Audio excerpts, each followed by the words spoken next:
तो आपके मन में क्या आता है, इसको मैं जल्दी से खरीद लेता हूँ, नहीं तो ये पता नहीं कल महँगा हो जाएगा, क्या होगा?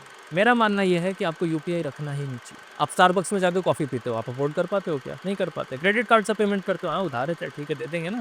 प्लास्टिक मनी यूज़ करने पे आपको पेन नहीं होता है क्योंकि पैसे नहीं जाते। आपको ऐसा लगता है कि पैसे नहीं जा रहे, पर जाते हैं पैसे। यूपीआई अगर आप नहीं रखोगे, तो आप खरीदोगे ही नहीं। यूपीआई रखना और कैश रखना बराबर ही बात है ना, क्योंकि वो पैसा आपके बैंक से ही जा रहा है डायरेक्ट। मुझे 5 पीस चाहिए नहीं, उनको 1 पीस बेचने नहीं है, तो बाय-बाय, चाहिए ही नहीं, रखो अपने पास, क्यों चाहिए मुझे?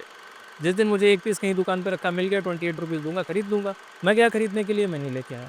थोड़े दिन बाद मैं फिर दोबारा गया, फिर नहीं लेके आया। मैं फिर गया, फिर नहीं लेके आया। मैं 5वीं बार जाके उस जूते को खरीद के लेके आया। Hello, good evening everyone. मेरा नाम राजन है, मैं एक मार्केटिंग और ब्रांडिंग एक्सपर्ट हूँ और डिस्कस के 13th एपिसोड में आप सभी का स्वागत है। आप सभी को रक्षाबंधन या राखी की बहुत-बहुत शुभकामनाएँ। आज का एपिसोड है, आपको वो सब चीज़ें क्यों नहीं खरीदनी चाहिए जिसे आप अफ़ोर्ड नहीं कर सकते। अभी अफ़ोर्डेबिलिटी की डेफिनेशन क्या है? देखिए, अफ़ोर्डेबिलिटी की डेफिनेशन सभी के लिए अलग-अलग है ना? ज़्यादातर लोग ये करते हैं, उनकी जो भी कुछ अर्निंग है, वहाँ से जो भी पैसे आते हैं, चाहे वो कुछ छोटा-मोटा काम करते हों, उनका कुछ बिज़नेस हो, बड़ा या छोटे लेवल का, बड़े तो खैर क्या ही गलती करते होंगे ऐसी, या फिर जो लोग जॉब में हैं, छोटी-छोटी सैलरीज़ हैं उनकी, या फिर बड़ी सैलरी वाले भी लोग, गलती ये करते हैं, उनके बैंक अकाउंट में जैसे ही पैसा क्रेडिट होता है, उसके बाद वो लोग खर्चे निकालते हैं सबसे पहले। खर्चे निकालने के बाद वो फिर अपने वांट्स को कंप्लीट करते हैं, राइट? पहले वो बेसिक नेसेसिटीज़ को कंप्लीट करते हैं, वांट्स को कंप्लीट करते हैं, उसके बाद अगर पैसे बच गए, तो इन्वेस्ट करेंगे या तो नहीं करेंगे, है ना? बहुत सारे ऐसे लोग हैं जो कि इन्वेस्ट करते ही नहीं हैं, उनको पता ही नहीं है इन्वेस्ट कहाँ करना है। उनके पास पैसे होते हैं पर वो इन्वेस्ट करते ही नहीं है। एक-एक करके चीज़ों को डिस्कस करूँगा। दूसरी तरफ है एक स्ट्रॉन्ग माइंडसेट, जिसके पास पैसे ज़्यादा नहीं है, बट स्टिल वो क्या करता है, उसके पास जैसे ही पैसे आते हैं बैंक में, वो उन पैसों में से जितना भी वो इन्वेस्ट करना चाहता है, लेट्स से अगर 10,000 है तो 1,000 या 2,000 रुपए वो पहले इन्वेस्ट करता है।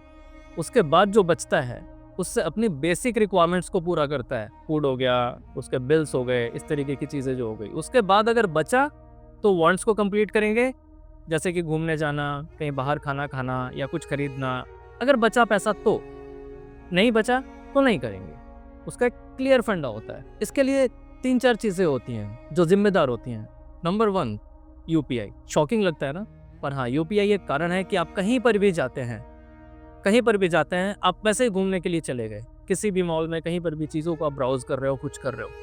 आपने देखा ये प्रोडक्ट आपको अच्छा लग रहा है, एग्ज़ाम्पल के लिए आपको अगर ये पेन अच्छा लग रहा है ना? तो अगर इस पेन की कीमत पता नहीं कितनी है, जो भी है ₹50 हो या जो भी हो। तो आपको ये अगर पेन चाहिए, आप पहले सबसे पहले देखोगे पैसे कैसे अरेंज करूँ। अगर आपकी जेब में कैश नहीं है, तो आप यूपीआई के लिए फ़ोन निकालोगे, आप फटाफट पे कर दोगे। मेरा मानना ये है कि आपको यूपीआई रखना ही नहीं चाहिए। यूपीआई अगर आप नहीं रखोगे, तो आप खरीदोगे ही नहीं। यूपीआई रखना और कैश रखना बराबर ही बात है ना, क्योंकि वो पैसा आपके बैंक से ही जा रहा है डायरेक्ट। आजकल तो कुछ क्रेडिट कार्ड्स भी ऐसे हो गए हैं जो कि आपको यूपीआई के लिए भी क्रेडिट देते हैं, जो कि बहुत ही गलत बात है। सो बेटर ये है कि आपके पास जब भी पैसे हैं, आप एटीएम से विड्रॉ करके अपने जेब में रखिए। उसके बाद जब आप हार्ड कैश को दोगे ना कहीं पे, आपको दर्द होगा, आपको बुरा फील होगा कि नहीं यार, पैसे बचा के रखो। दूसरा रीज़न होता है इम्पल्स बाइंग। इम्पल्स बाइंग वो चीज़ होती है कि आपको किसी भी चीज़ के लिए बोला जाता है कि इसको जल्दी से खरीदिए, अदरवाइज सेल है अभी, तो ये है, वो है, खत्म हो जाएगा। आपने ऑनलाइन भी देखा होगा, जब आप किसी चीज़ को खरीदते हैं, वहाँ पर दिखाया जाता है कि this price is valid for next 1 hour only, और वो वहाँ पर एक ना मीटर चलता रहता है, 59 मिनट, 59 सेकंड्स, 58 सेकंड, इस तरीके से वो कम होता रहता है टाइमर। तो आपके मन में क्या आता है, इसको मैं जल्दी से खरीद लेता हूँ, नहीं तो ये पता नहीं कल महँगा हो जाएगा, क्या होगा। वुडलैंड क्या करता है, वुडलैंड के दिल्ली में जूतों का शोरूम जो है, वो इम्पल्स बाइंग बिहेवियर वाले लोगों को अट्रैक्ट करता है। हमेशा उसके ऊपर बचपन से मैं देख रहा हूँ, 20-25 साल से देख रहा हूँ उस चीज़ को, जब मुझे पता भी नहीं था कि ये वुडलैंड है क्या चीज़, राइट? वहाँ पर बस में आते-जाते कभी भी मैं देखता हूँ उसपे 50% ऑफ लगा हुआ और आज भी परमानेंट लगा हुआ है। लेकिन लोग खरीदते थे पहले, अब लोगों को पता चल गया। लेकिन बहुत सारे ब्रांड्स के बारे में नहीं पता होता। तो इम्पल्स बाइंग जो बिहेवियर होता है ना, ये आपको ले डूबता है। आप ऐसी चीज़ें खरीद लेते हो जिसकी आपको ज़रूरत नहीं है, या तो शायद 2 महीने बाद ज़रूरत पड़ने वाली है ना? मैं खुद का अपना एक्सपीरियंस बताता हूँ। रेनॉल्ट जेटर का एक पेन आता है जिसकी कॉस्ट अराउंड ₹28 है मात्र। मैं अफोर्ड कर सकता हूँ, लेकिन मैं नहीं खरीदता। क्यों? क्योंकि काम चल रहा है। पता है क्यों? क्योंकि मैं 1 पीस खरीदना चाहता हूँ और वो अमेज़न पर या फ्लिपकार्ट पे मैं देखता हूँ 5 पीसेस का बंडल अवेलेबल है। मुझे 5 पीस चाहिए नहीं, उनको 1 पीस बेचना नहीं है, तो बाय बाय, चाहिए ही नहीं, रखो अपने पास, क्यों चाहिए मुझे। जिस दिन मुझे 1 पीस कहीं दुकान पे रखा मिल गया, 28 रुपीज़ दूँगा, खरीद लूँगा। दूसरा इंसिडेंट मैं अपना बताता हूँ, मुझे शूज़ खरीदने थे और वो मेरी ज़रूरत थी। अब ऐसा नहीं था कि उस जूते के बिना मेरा काम नहीं चल सकता, पर ठीक है, लेना था। मैं गया खरीदने के लिए, मैं नहीं लेके आया। थोड़े दिन बाद मैं फिर दोबारा गया, फिर नहीं लेके आया। मैं फिर गया, फिर नहीं लेके आया। मैं 5वीं बार जाके उस जूते को खरीद के लेके आया। पता है क्यों? क्योंकि आपको जब भी किसी चीज़ की ज़रूरत है, आप रुक जाइए थोड़े दिन। जब आपको बिल्कुल ऐसा लगता है कि नहीं यार मेरा काम इसके बिना चल नहीं रहा, पैसे लेके गए दुकान पे खरीदने के लिए, रुक जाओ यार, रुक जाओ। थोड़े दिन रुको, 7 दिन, 8 दिन, 10 दिन, 20 दिन, जितने भी दिन रुक सकते हो। मैक्सिमम 1 मंथ रुक जाओ। अगर आप 1 महीने तक रुक गए और आपका काम उस प्रोडक्ट के बिना चल गया, अगर वो आपकी बेसिक नीड नहीं है और आपका काम चल गया, कोई लग्ज़री की आइटम है, तो मत खरीदो यार, क्यों खरीद रहे हो? क्यों पैसे वेस्ट कर रहे हो अपने? इसके बाद नेक्स्ट रीज़न आता है लाइफ़स्टाइल इन्फ्लेशन। बहुत से लोग बोलते हैं इन्फ्लेशन बढ़ रही है, इन्फ्लेशन बढ़ रही है, इन्फ्लेशन बढ़ रही है, राइट? बेसिक आइटम्स पे इन्फ्लेशन बहुत कम बढ़ती है। इन्फ्लेशन क्यों बढ़ रही है? आप लग्ज़री जगहों पे जाते हो, जो चीज़ आप अफ़ोर्ड नहीं कर सकते, वो आप उसको खरीद लाते हो। आप स्टारबक्स में जाके कॉफ़ी पीते हो, आप अफ़ोर्ड कर पाते हो क्या? नहीं कर पाते। क्रेडिट कार्ड से पेमेंट करते हो, हाँ, उधार है, चल ठीक है, दे देंगे ना। प्लास्टिक मनी यूज़ करने पे आपको पेन नहीं होता है क्योंकि पैसे नहीं जाते। आपको ऐसा लगता है कि पैसे नहीं जा रहे, पर जाते हैं पैसे, राइट? सो इस तरीके का लाइफ़स्टाइल इन्फ्लेशन क्यों दिखाना है किसी को, शो ऑफ क्यों करना है? आप अफ़ोर्ड कर सकते हो, करो ना। राल्फ लॉरेन की शर्ट पहनो आप 15,000 20,000 की, किसने रोका है? नाइकी के शूज़ पहनो, BMW मोटर स्पोर्ट, पूमा के शूज़ पहनो आप 6,000 7,000 8,000 10,000 के, किसने रोका है आपको? लेकिन अफोर्डेबिलिटी भी तो होनी चाहिए ना आपकी, राइट? BMW कार खरीदो, किसने रोका है? 50-60 लाख होने भी तो चाहिए यार। लोन पे ले लेंगे, चलो ठीक है, लोन ले भी लिया, ईएमआई तो ईज़िली पे कर पाओ, नहीं कर पाते। अपने खर्चों को कट करते हो, अपनी बेसिक नीड को कट करते हो, यार क्या सेंस नहीं बनता। तो बेटर ये है कि लाइफ़स्टाइल को दिखाने के चक्कर में मत खरीदो कुछ ऐसा। आप जो अफोर्ड कर सकते हो सिर्फ वो खरीदो। नेक्स्ट आता है क्रेडिट कार्ड। क्रेडिट कार्ड का जो बिहेवियर होता है ना, वो चीज़ों को खरीदना बहुत आसान बना देता है हम सभी के लिए। हम सभी ऐसा सोचते हैं कि क्रेडिट कार्ड से पे कर दो, पैसे नहीं लगे। यार लगते हैं ना, जब उसका बिल आता है तब हमें पता चलता है कि कितना पैसा देना है। फिर हम, अगर हमारे पास उतने पैसे नहीं है, अर्निंग नहीं है, फिर हम अपने दोस्तों से इधर-उधर से पैसे माँगते रहते हैं।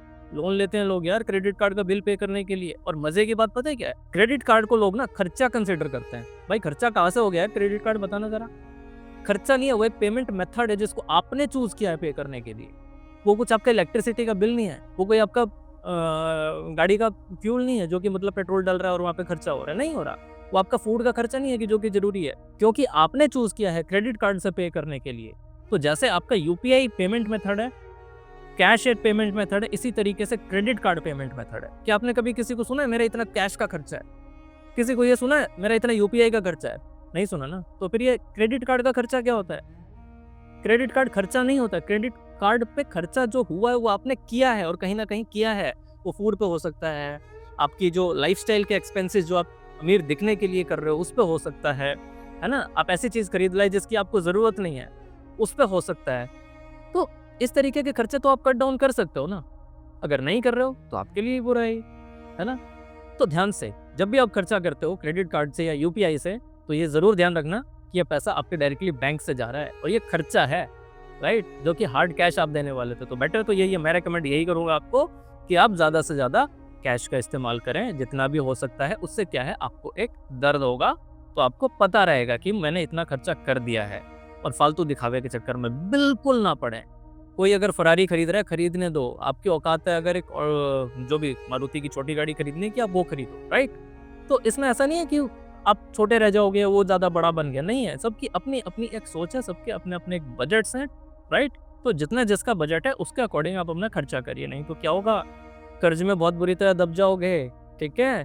कल मैं मिलता हूँ आपसे एक और नेक्स्ट एपिसोड में किसी नई सोच के साथ। शुभ रात्रि, बाय बाय, और हाँ, सब्सक्राइब कर लीजिए, है ना? शेयर भी करते रहें। Bye bye, good night.